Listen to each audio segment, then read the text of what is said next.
Children are very precious, and here at the Early Childhood Centre, we make sure that they are happy and safe. This is a peaceful, non-violent environment. It's an inclusive environment. It means that everybody is welcome on the same level, girls and boys, and parents and grandparents. That not only stimulates children, but is safe. People who have been refugees here, when I've gone into the community and I've asked them, what's the most important thing you need to know about early childhood education? The one thing that everybody asks me is my child safe? You need to see your child here and you need to get to know the teachers. You have to make a relationship before you trust us with your most precious possession, before you're going to believe, however many times I say, your child is safe.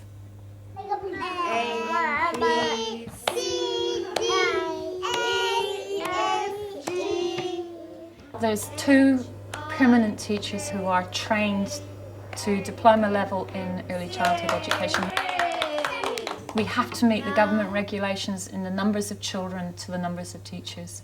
So if we have a lot of children, we have the equivalent number of teachers trained in first aid. That's okay, leave him. Leave him. Baby, close! Yeah, that's okay. That's okay, Moise. Moise? And we have enough experience to know when a child's going to settle, when they're overly tired, they just need to have a wee snooze or they need to have a cuddle, and sometimes they're not going to settle. And we use our experience to know when we need to go and fetch mum and dad back again, because they're not going to settle.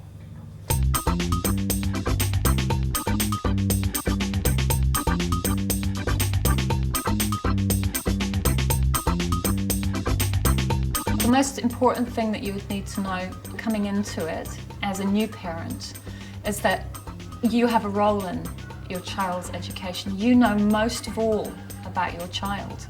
So when you come to early childhood, you come to what is essentially a partnership.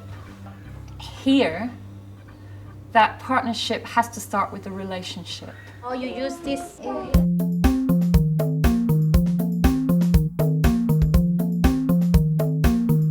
Children make great discoveries when they're encouraged to explore. Within the early childhood situation in New Zealand, there are areas of play. We set up different spaces for the children, and they choose what they want to do. It's a structured environment rather than structured activities.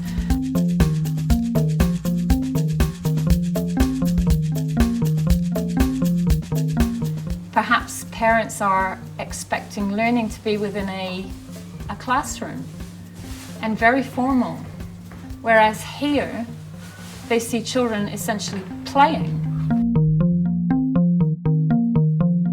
Children need time within their environment, within the world they live in, to make sense of the world that they're living in. Yeah, that's okay. They need to learn that they can formulate concepts and ideas and then maybe challenge them the next day by doing something differently, by understanding gradually how their world works.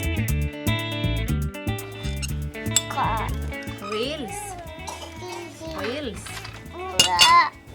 They have to make sense of it for themselves so that they form the concepts at the base of knowledge that they can take on into their lives with them.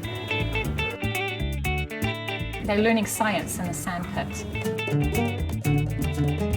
They learn about physics.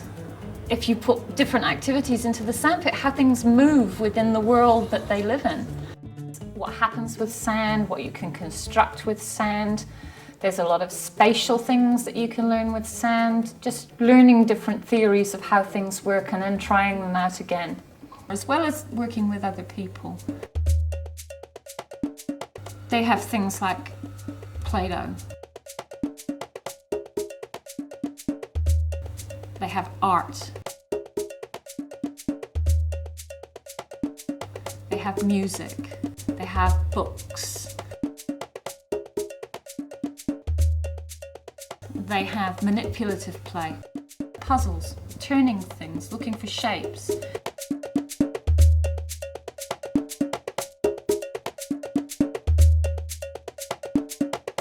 When a baby is born, it has very little control of its body. Gradually, it gains control of the muscles upwards and downwards and outwards. Babies are learning to control the neck, and then they're learning about what things feel like, and they're learning about relationships with us. And that progresses on through the early concepts you see with 2-year-olds who love water and tactile things to touch and feel and move. Up to older children who are learning to use the very last muscles they get control of. Those are their legs when they learn to walk, and right down to their fingers when they learn to write. It's about using those little tiny muscles as you strengthen them to get ready for writing and for other things outside, using the last muscles of fingers. So a lot of the areas of play that we have work on the very big muscles and the confidence that comes to use those, that's the outside playground, right down to the Play-Doh.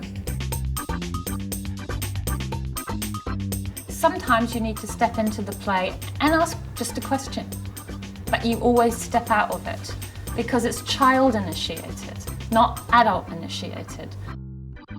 Playing with water is a useful learning tool. We do treat water with respect.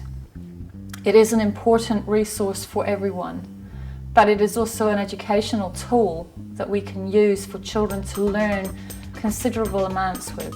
They have an awful lot of fun with water, particularly children who haven't perhaps played with it before. They can learn a lot of mathematics and physics and science from just manipulating it as an activity. The structured environment changes to a structured activity when it comes to mat time. Who's that knocking? Who's that knocking on my door? On my door. They have to learn that at some times during their day they have to do things that everybody else is doing. Walking, walking, walking. My hands are walking just like this.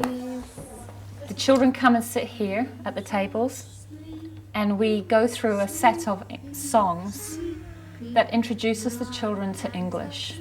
And it's the same songs every day. We count, we go through the alphabet, we have songs that introduce parts of the body, kinds of things that they would be needing to do within an early childhood environment, words that would become familiar to them.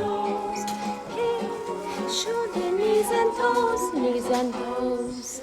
Everybody learns head, shoulders, knees and toes. Children love doing it. Even the babies can do that one. Even the grandmas can do that one. Knees and toes, and eyes and ears and mouth and nose. And at the end, when we say goodbye, everybody sings head, shoulders, knees and toes. They all know it, and it's a wonderful thing.